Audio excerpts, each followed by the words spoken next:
Nick Wells.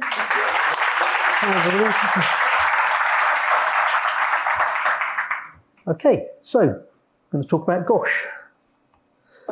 So,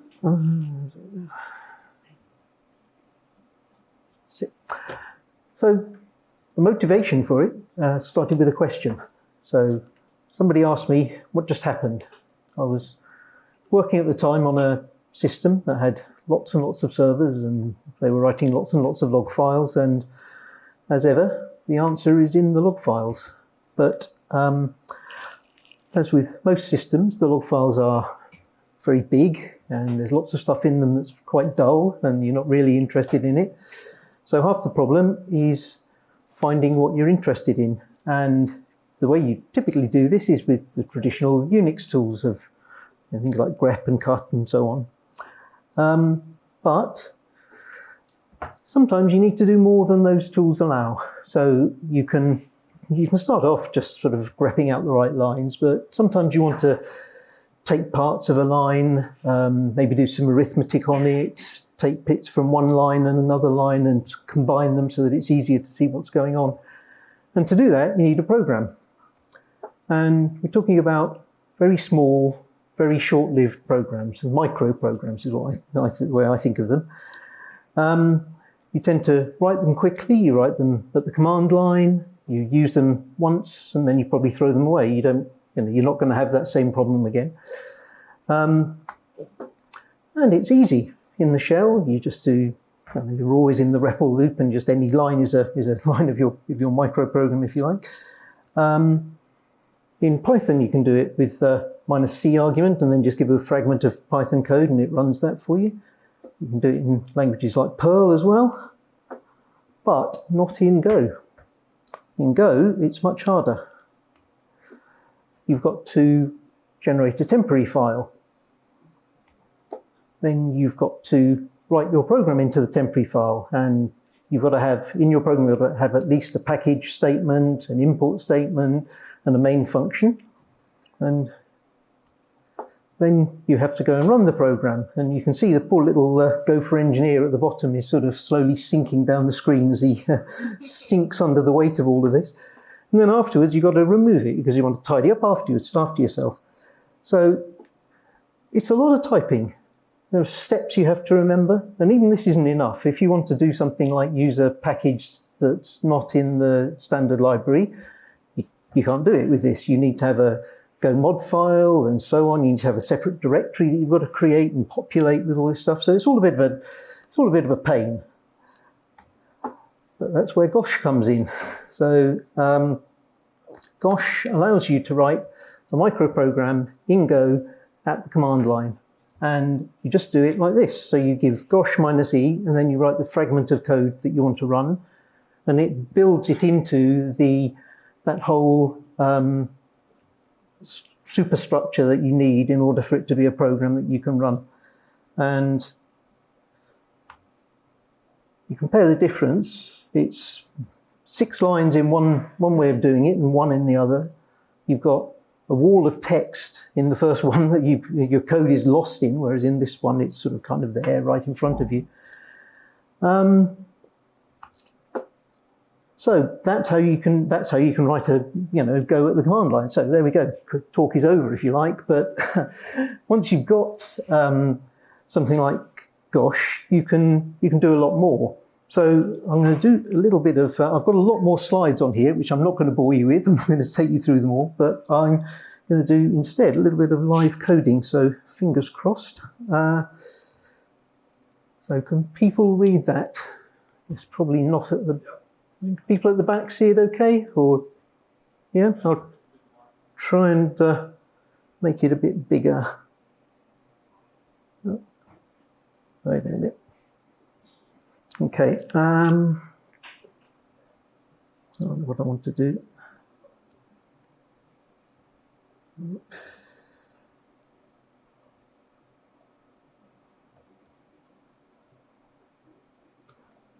Okay, right. So, as I showed before, you've got Gosh -e and then ferment dot println hello world, and that goes off and runs the hello world, runs that statement. So that's one thing you can do with it. But now, you remember we talked before about wanting to do filters. You were using programs as oh, is it hidden under the thing? Oh, right. Sorry. Actually, just let me try. Oh. That one. Okay. So you remember before we were using Unix tools as filters. So now, if you want to use, if you want to sort of have a Go program as a filter, a filter is something that reads from standard input, does some work on it, and then writes to standard output. So you need to have some way of building that. Now you could code all that up if you wanted, but you'd be typing a lot of code, and it's a typical problem that you want. So with a tool like Gosh, you can just give a parameter to do this for you. And if you do, so Gosh minus n, and in fact, okay, so that's something else, which, minus e,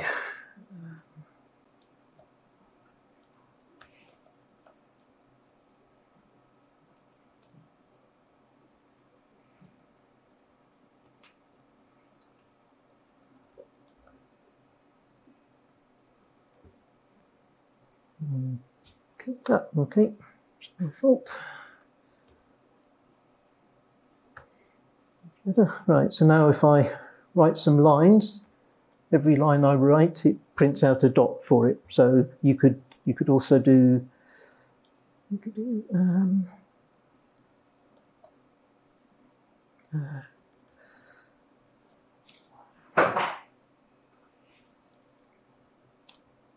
and pipe this to that thing.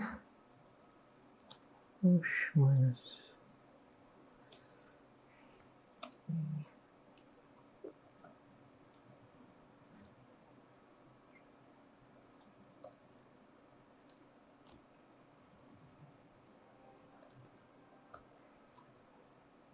There. So this file is 1, 2, 3, 4, 5 lines long. So if I just cat it again without this, you'll see. Now this is all fairly dull at the moment, and there's still a fair bit of typing because format.println every time is a bit of a drag. And in fact, because you typically do quite a lot of print lining in this sort of script, so there's another helpful little parameter for Gosh minus pln, and then you give it the string that you want it to print, and it'll just print that out for you. So there's a few little helper things that you can use with Gosh to sort of simplify programming. So for println, there's a pln. For you can do a printf with a pf and just a standard print with just minus p. Then now, if we think about what was happening in the filter program, what you've got there is if you think about the code that you're going to have inside your Gosh program, there's going to be a sort of you've got all the main and everything else like that, and then within it you've got a loop that reads over standard input, and within that loop you've got your code. Now that's kind of limiting if you can only put code in the middle of that loop, because sometimes you want to set things up beforehand or afterwards. And so with Gosh, you can actually, there are sort of named sections of the code. So that the standard filter program where you're reading from standard input just has a single loop, but you can also get it to loop over, you can get it to read multiple files. You can give files at the end of the command line, and it will read each of those in turn. So you then have a loop over the command, over the files, and then within that loop, you've got a loop over the lines in the file. And each of those things defines a section. So I'll take us back to the slides now. And that's the wrong way. And let me just see. Let's do reset up. Okay.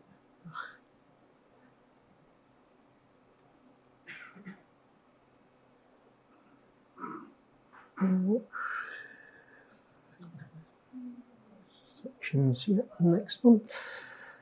Okay, so sections of a Gosh program. So there are 6 sections. There's the global section, which is a section outside of main.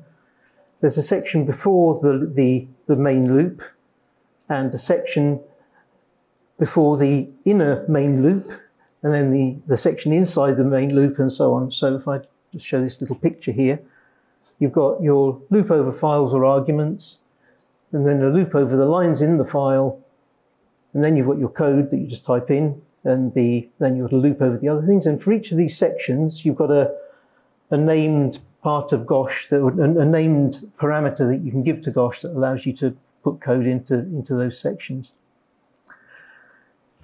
So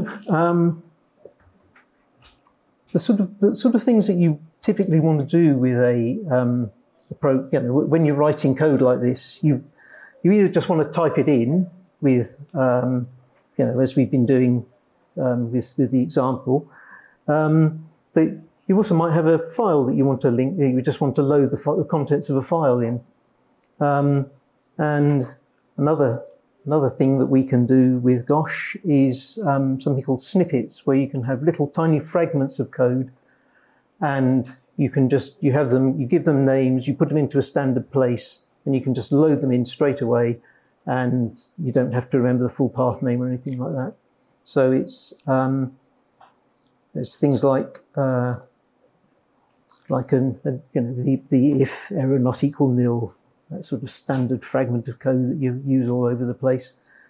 So I'll quickly show that. Yeah, so you do. Sorry? All right. Okay. Yeah. Okay. Yeah.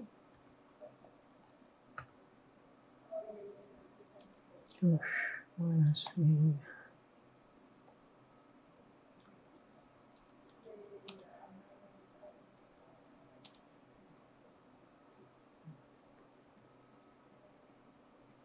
Okay, so with the E-S parameter, you can supply a snippet, and it gives us an if error snippet, and it says, okay, so we're opening this file, which, as you might guess, doesn't exist, and when you run it, it calls the if error snippet, and that just prints out the error for you. So there's lots of features in Gosh that try and make it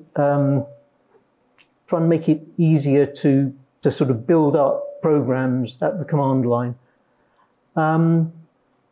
There's quite a lot of features like that. So you've got this sort of notion of being able to supply snippets in the. What have I done? Is it back? Okay, right. It was terrifying. You just go bang. Okay, so you've got this. You've now got this way of building up programs quickly at the command line, just for small tasks, things that you don't really want to sort of go to the trouble of writing a big file for, and you just have you have this thing which is going to last, in your file system until you remember to clear it up. So you've got these mechanisms for building up sort of reasonable sized programs, and yeah, I mean that's kind of what Gosh is about, really. You can also. Now, there's been some talk in the past about sort of, you can't have shebang scripts for Go. Well, with Gosh you can. So shebang scripts are the files in Linux or macOS where you have a hash bang and then the name of the interpreter, and then the code, the rest of the file is essentially the script, and you remember I mentioned that you could load in code in from files. Well, with the so the parameter for that will be e-f for file, but there's another synonym for that, which is shebang, and you can do gosh minus shebang, and then the rest of the file can just be the code that you want to have in your main file. Now, there are pros and cons about why you'd want to write a script. It's going to be slower because it's got to do all the work of compiling and everything else. But at the same time, you've got the code right there in front of you, so it's very easy to see what it's actually doing. You get the latest version of Go running it and the latest version of any libraries that you're using.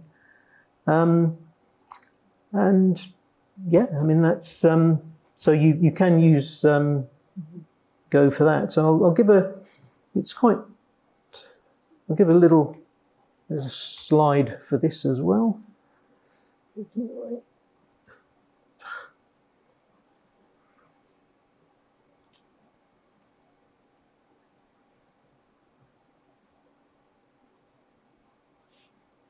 Okay, so essentially you just do that #bang and then that the path to the gosh command minus shebang, and then the line of code that you want.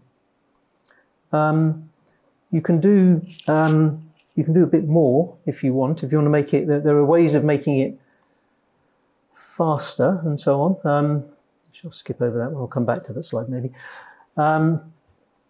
So you can give parameters to gosh on the command that you would have normally given on the command line. You can give them in the script, and all of these get edited out by the shebang by gosh in the shebang mode. But you can specify the import statements that you want. You can tell it not to automatically import, because remember when we just did, format.println. Now, we didn't tell it to put the import statement in. So the way it gets around that is it runs go imports or go please on the file to populate those statements. But that again is a little bit slow. It takes a little bit of time to do it. It also runs go mod tidy on the package that in the directory that it's created. You can tell it the full path to the go command. This is all about ways of making this script a bit more robust when you're giving it to a third-party user who might not have go in their command line. It might not have go in their path. Also, by default, the program that it generates is just called G. So you can set the executable name. If you do set the executable name, typically it keeps it will keep the file and the file that it's generated, the little program that it's generated, and show it to you. So you can tell it not to do that. And you can force it not to loop on arguments and so on. So it won't do some of the things it'll do by default. And then you say no more parameters, and then everything after that becomes a parameter to your script. But okay. Now, one thing I was going to show. Sorry.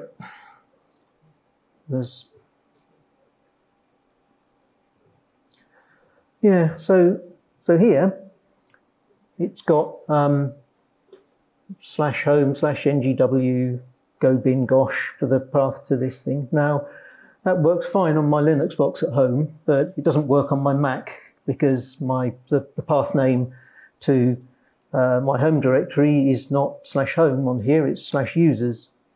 And so what you can do is you can also use gosh with the -i argument, and it will then edit the file in place. And what it's doing here is it's saying, so the WPLN means write out to the W file, the W variable, which is the name of the file that it's using to capture the output of this. And then you just replace any line that's got #home with hashbang users, and there you go. And that will allow you to sort of edit these things. And you can use them, and I tend to use that sort of thing as well for, like recently I changed one of the packages that I use at home, and I upped the major version number, so you've got to change, you know, /v whatever to /v whatever +1. And I just ran a little script like this over all of the Go code in my system, and it just replaced it with that. So I think I've probably got an example of that somewhere. Actually, I might. Yeah. So it was like this. So. So now we can actually. How are we doing for time, Benjamin? We have around 3 minutes left. 3 minutes left. Okay. I'll very quickly. Very quickly. I will show you the code that it generates for this.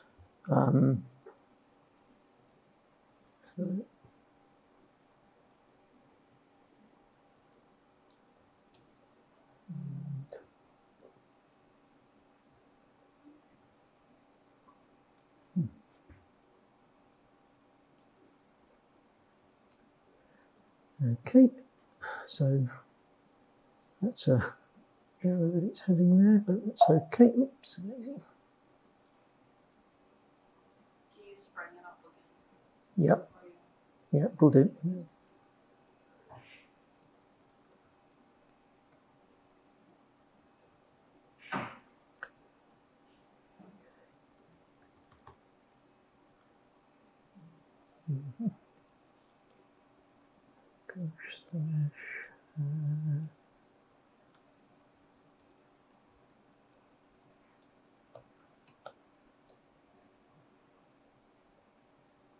Right, okay, so what it's done there is it's done the thing, but if you want to see what code it's generated, you can give it a -keep parameter.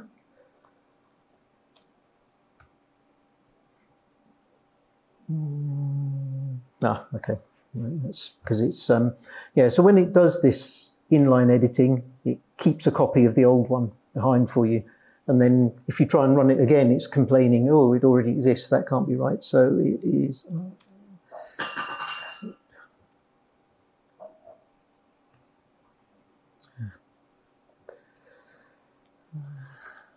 I'm very nearly finished. Honest. Okay. Now if we keep it, when it's finished, it tells you where the code is, and if we have a little look at that,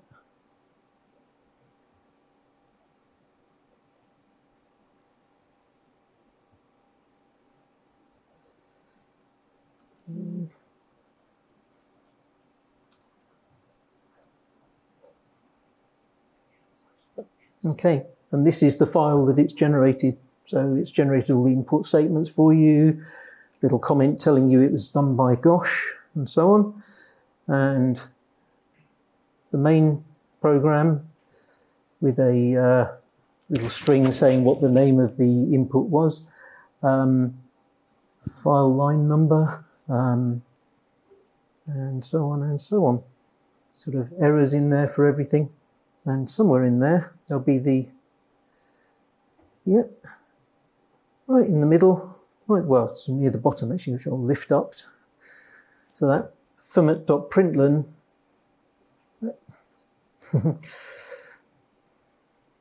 so that line is the line that you typed in, and all the rest of it has been generated for you by Gosh as a way of, so it just generates this code for you, allows you to write out programs, and that's about it for time, I'd say. So I'm going to stop. Thank you.